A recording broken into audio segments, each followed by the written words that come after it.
जी नाज़रीन, करमपुर मां साम ख़बर जी आगाही शेयर कंदा हलूं त हिकु ॾींहुं पहिरियां करमपुर भरिसां नापरकोट थाणे जे अध ॻोठ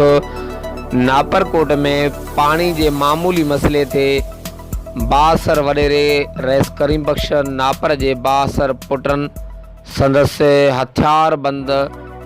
मुआफ़िज़नि हथां गोलियुनि जो निशानो बणिजी ज़ख़्मी थियल अर्ज़ मोहम्मद मलिक, ग़ुलाम मोहम्मद मलिक ऐं सजाद मलिक वाक़िए जो केस दाख़िल थी वियो आहे।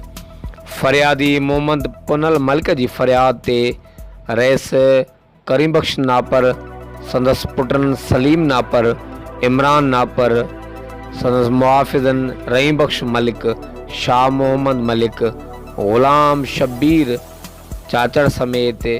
9 ॼणनि ख़िलाफ़ केस दाख़िल थी वियो आहे। जी नाज़रीन, असां आम ख़बर जी आगाही शेयर कंदा हलूं त मलिक वेलफेयर इतिहाद तरफ़ां सिंध जे सदर मुहिबुल्लाह मलिक, कासिम मलिक,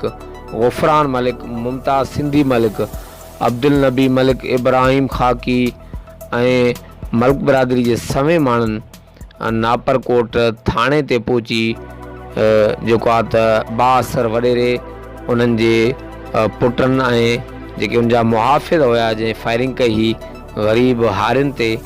उन्हनि ख़िलाफ़ केस दाख़िल करायो वियो आहे। जी नाज़रीन, असां आम ख़बर जी आगाही शेयर कंदा हलूं त हिकु ॾींहुं पहिरियां करमपुर भरिसां नापरकोट थाणे जी हद ॻोठ नापरकोट में बासर वॾेरे रहिस करीम बख्श नापर जे बासर पुटनि हथियार बंद मुआफ़िज़नि हथां पाणी जे मामूली मसइले ते फायरिंग करे ज़ख़्मी कयल अर्ज़ मोहम्मद मलिक, ग़ुलाम मोहम्मद मलिक, सजाद मलिक वाक़िए जो केस दाख़िल थी वियो आहे। हर वक़्तु आगाह रहण लाइ ॾिसंदा रहो JTN वेब न्यूज़।